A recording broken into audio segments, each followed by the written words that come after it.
Augustus, ons roem in die kruis van Christus. 1 Augustus, Christus moet verhoog word. Ons sien Christus aan die kruis. En dit was die 3de uur, toe hulle hom gekruisig het. Markus 15, vers 25. Die vlekkelose seun van God het aan die kruis gehang, sy vlees stikkend geslaan. Daardie hande, wat so dikwels in seën uitgestrek was, is aan die kruishout vasgenaal. Daardie voete, wat so onvermoeid geloop het om liefdediens te verrig, is vasgespyker aan die hout.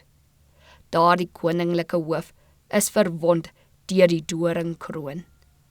Daardie bewende lippe het nou in angs uitgeroep, en alles wat hy verduur het, die bloed wat getap het van sy hoof, van sy hande en voete, die foltering van sy liggaam, en die onbeskryflike angs wat sy siel vervul het toe die Vader sy aangesig verberg het, spreek tot elke mensekind en sê, dit was vir jou dat die Seun van God die sonde skuld gedra het.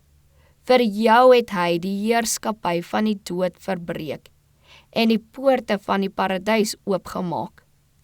Hy gee homself aan die kruis as slagoffer, en dit doen hy uit liefde vir jou. Hy, die dra van die sonde, verduur die troon van goddelike geregtigheid, en om jou ontwil word hy die sonde self.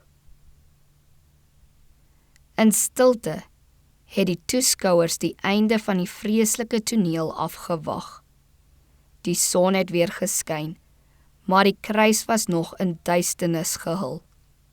Priesters en owerstes het in die rigting van Jerusalem gekyk, en hulle het gesien dat 'n dig wolk oor die stad en oor die vlaktes van Juda hang.